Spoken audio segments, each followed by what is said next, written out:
Welcome to the WK Burnouts studio. Dustin? I'm Dustin. I'm Christina. And Alan, behind the scenes, keeps us in check sometimes. Sometimes Every day, all day. Tough job. Mm-hmm. So today, what are we talking about? We're going to talk about digging a little deeper into CARFAX vehicle history reports. Yes.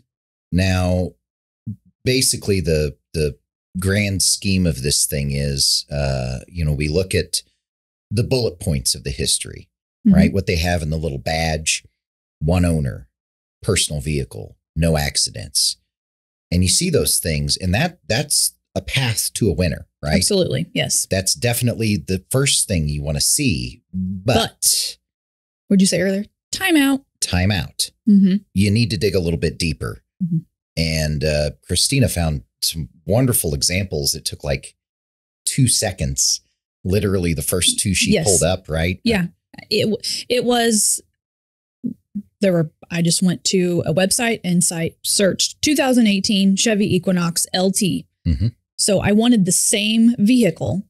So to show customers that you can look at the CARFAX side by side on the outside, white, all-wheel drive. One had 62,000 miles. One had 66,000 miles. They are almost identical. Mm-hmm. Okay. Pricing, there was $500 difference between the two on pricing. And the one that actually had more miles was $500 more expensive. Right. Yes. So that's another thing that, from a satellite view as a consumer, you'd say, well, hey, here's the deal. This one's $500 cheaper, has thousands fewer miles, and look, all clean CARFAX. Yeah. One owner, personal vehicle, no accidents. Because that's what it details. When you look at a vehicle, it'll say view the CARFAX, or on this particular website that I went to, it had the highlights of the vehicle overview from the CARFAX. One owner, personal vehicle. Yeah. One was in Pennsylvania. One was in New York. Okay. But they're on the same site right above each other. However, when you click on view CARFAX, it was way different. Yeah. I mean, that's the when first you're really page, you're really looking at the history is when you dig down in. I mean, some of them are 10 pages long. Yeah. You go to the first page, you're going to see almost apples to apples. You go to the second, the third, the fourth, the fifth, that's where things get juicy. I agree. Things got really juicy on this because we see it all the time. We look at it when we trade for vehicles, when we appraise vehicles for trade-in, because it means so much for the person that's buying it too. Absolutely. There were a few, and these are such perfect examples of what you can glean from reading just, a couple of pages in on this report.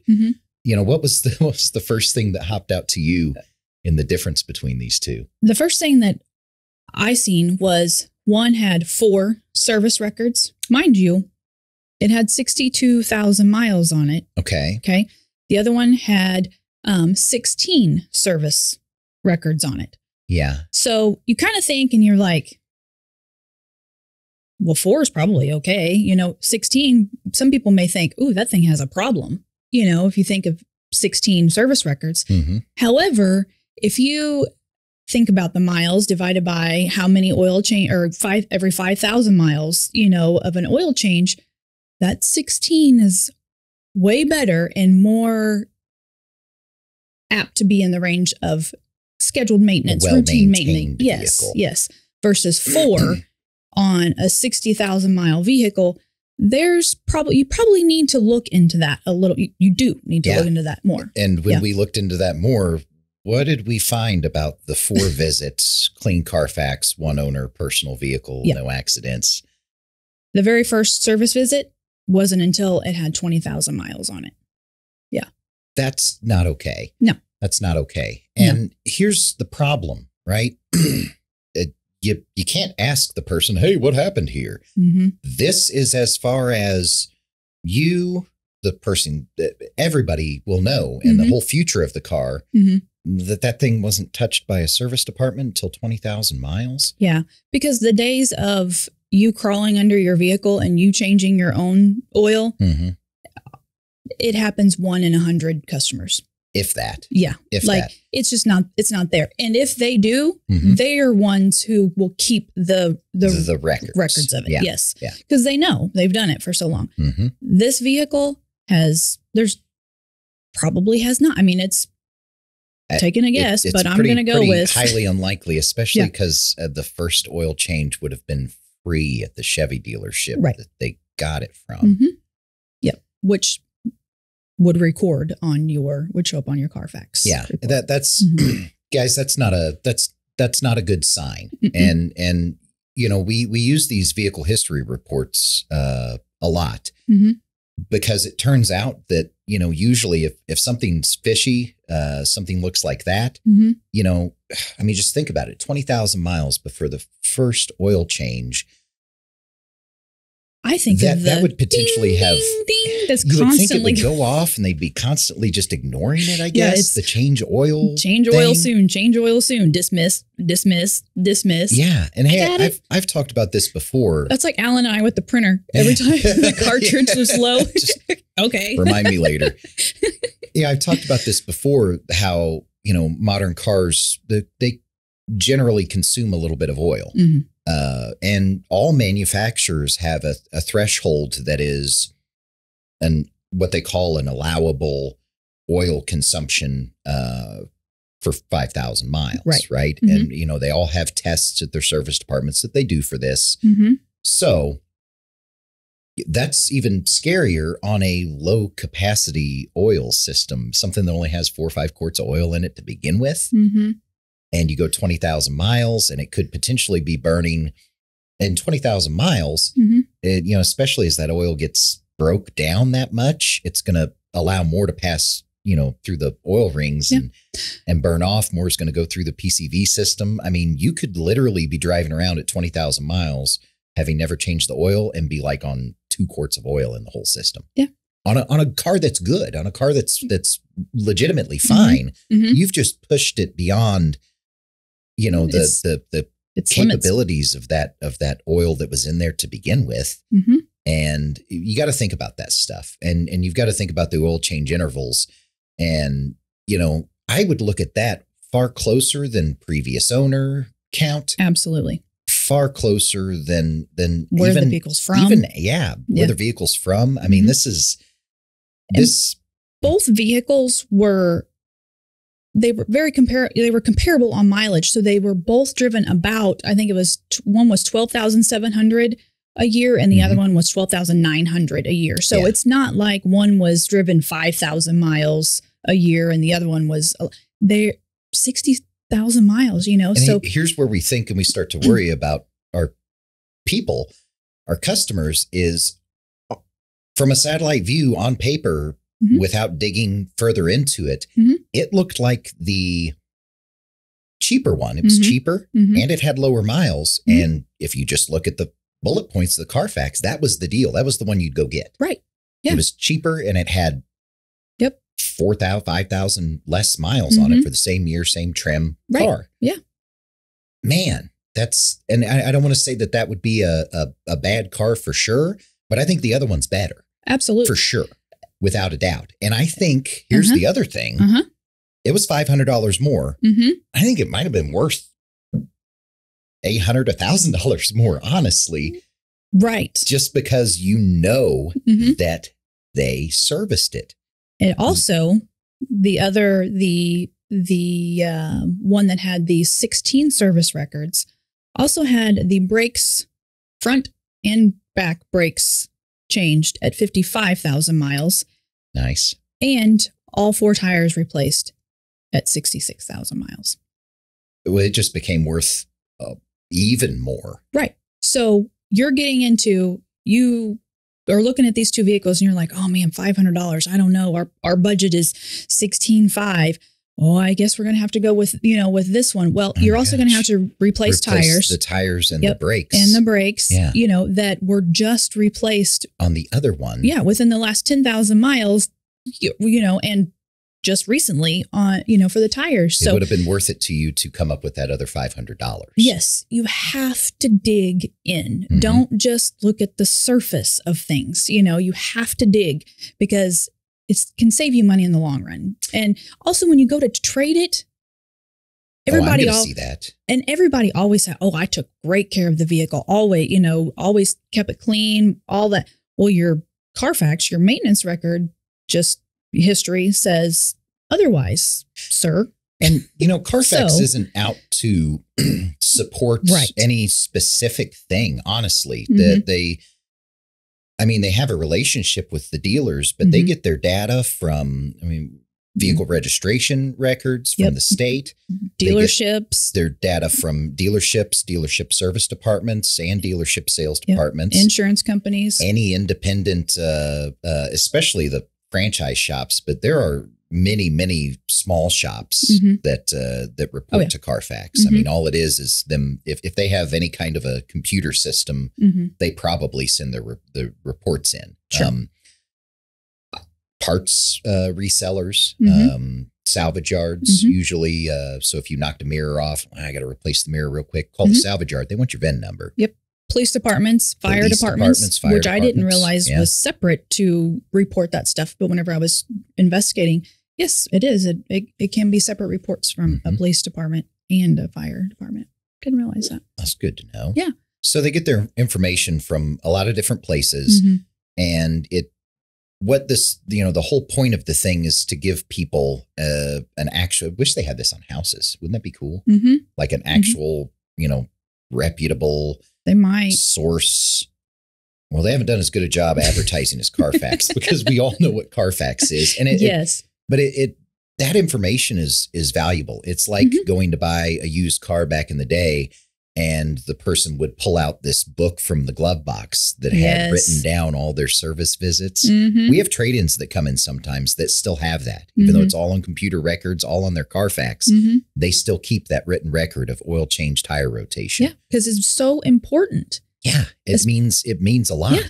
especially to the value of your vehicle because of the history, the amount of wear and tear that's been on it. But when you go to trade in that vehicle, you want proof showing I took care of my vehicle. Mhm. Like it's expected of the next owner, to be able to, do the same. Like I did this because I want to make sure it lasts for the next person that purchases it. And Type thing. speaking on that particular thing of it lasting, Mhm. that we've seen, a lot of cases of extremely high mileage vehicles Mhm. that come in, and guess what? They run like a top, and guess what? They just change their oil like every 3,000 or 4,000 miles. There's Mhm. no big discrepancies or big gaps there. Mhm. And this may surprise a lot of people, but there are a lot of people out there that don't care to take care of their vehicle. Mhm. It's a disposable Mhm. thing to them. They Mhm. definitely don't care about trade-in value. Until it's time to get into something different. Yeah, until they're there and they're, oh, mine's worth this much. Well, dude, Mhm. you didn't care about it at all. Yeah. Mhm. It's covered in dings, dents, scratches, poor maintenance history. You got 4 recalls. You never got any of them done. Yeah. That stuff adds up to a bad parent, a bad car parent. Mhm. Mhm. And it I'm doesn't. serious. Yes. It really is. Yeah. And that can take cars that literally could be good cars for 2 or 3 more owners and make them just what we would Junk. call wholesale junk. It will continue to bounce around and not get repaired from little buy here, pay here place to buy here, pay here. Mhm. And Mhm. that's just what it is for the rest of its life. They just become headaches. Yeah. Yeah. Whether it's for the seller who sells it or if it's for the new owner, it Mhm. just becomes headaches just because,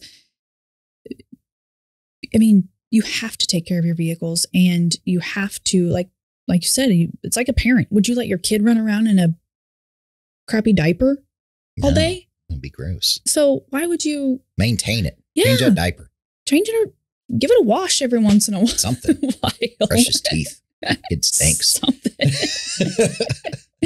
No, teenagers, no. Right. But yeah, yes. It's hard. That's hard to get done. But that is a perfect way for someone to paint that picture in their mind of how important it really is. And it's you keep up with the maintenance routine, it's not that hard and it's not that expensive. It really isn't. And honestly, you should, prepare. You should budget for maintenance on your vehicles whenever you do a purchase. And a lot of people think that's a no-brainer, just like changing the oil frequently. But there is some stuff out there that, pushes you to extend those intervals of oil changes. The European blend oil, the synthetic blends that we have now have the capability to go further than 3,000 miles. Yeah. I still change my stuff at 3,000 miles and I use the good oil and the Delco filter. But you know what? If I sell my truck, I'm conditioned for it. Plus, if I sell my truck, I mean, they know where it came from. So I need to, right. So whatever vehicle you're looking at, you should kind of expect to be able to have that kind of information and ask for it. It's okay to ask for it. It's more than okay. Yeah. You should have it as a requirement. If the place that you're going doesn't offer you a CARFAX report, why not?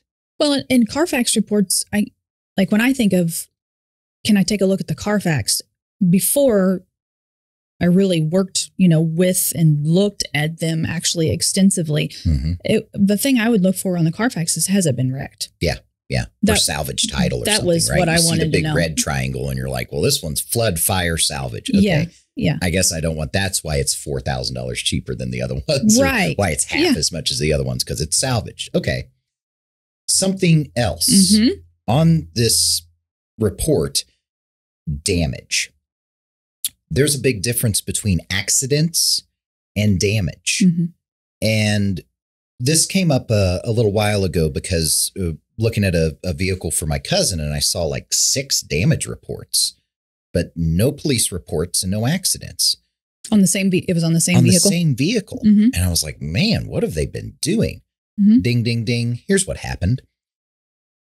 A lot of dealerships sell appearance packages. Okay. Yes. That cover you so that you don't have to pay individually for dings to get removed with paintless dent repair, or little scratches to get touched up, or wheel curbs to get fixed. A lot of people have that stuff done, but a lot of times you just, find the place that does it or go through the dealership and they just have a guy that does it and you pay him. He doesn't have a ticketing system that has to be submitted to a warranty company and then paid back, right? Okay, yes. So, very long story short, damage is different than accidents. And a lot of the damage can just be someone that took the extra effort and money to get themselves an appearance protection package on their car. Therefore, every time they needed a dent repaired, that VIN number was put into the system as a body repair ticket and then reported to CARFAX as damage reported. Got it. Okay. Right? Does that all make sense? That's like, that took me a little while to figure out that not all damage reported is a bad thing. That was a good thing on this particular vehicle. There was a lot of other stuff that was bad, but on that particular case, I was able to say, okay, I figured this out. Don't worry about those damage reported. That's just like extra maintenance visits, but for the appearance. Right. Okay. You'll find sometimes detailing services are on there.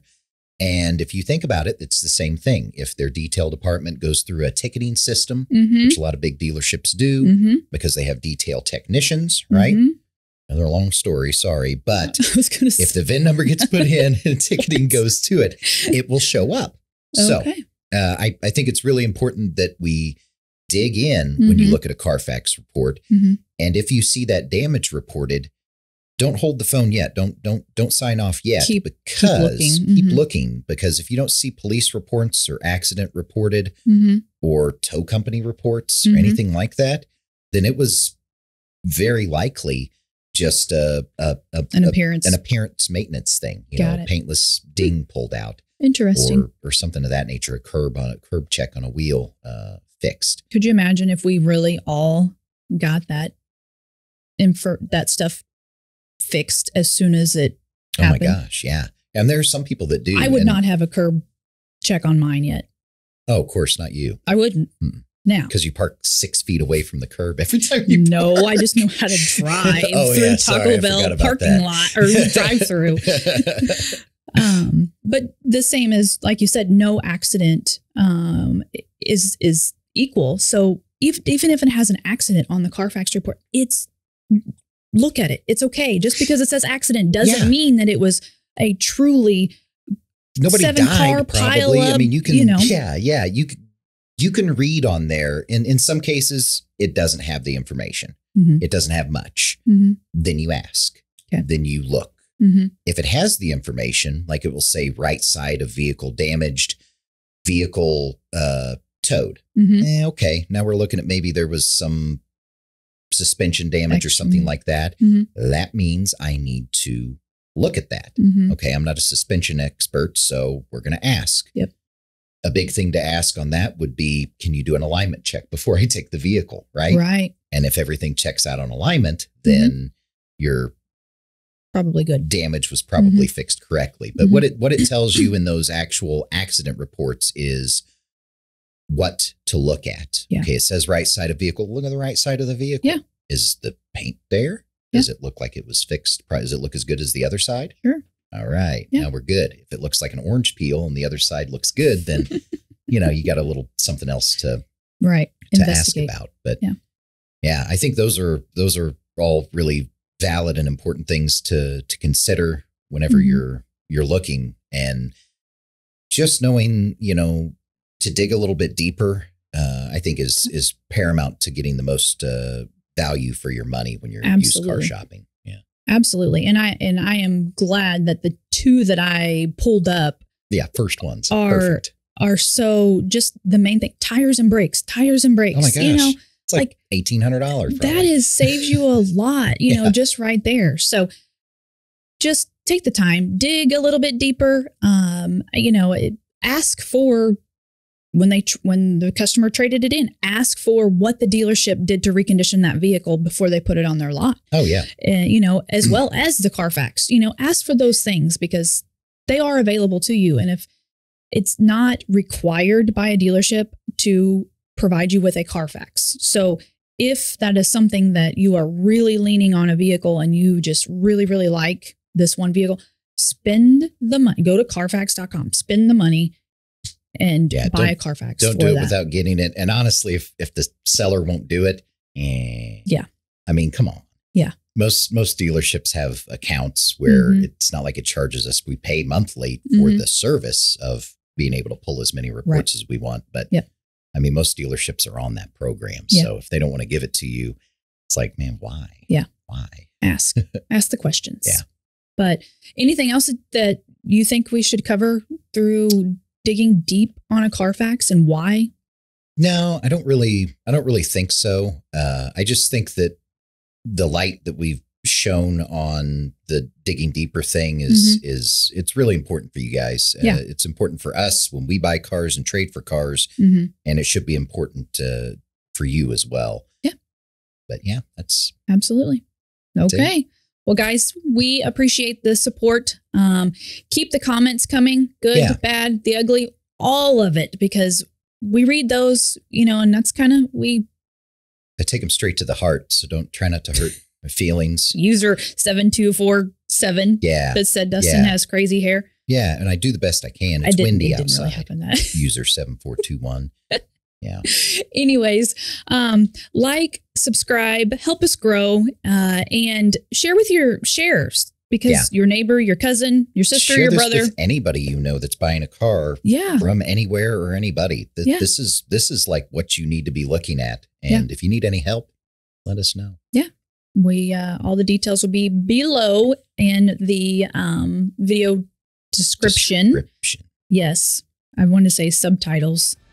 I don't know. Anyways, but thank you guys. And as always, we will cruise on by and pick you up next week. Thanks. Thank you. This has been a WK Burnouts production.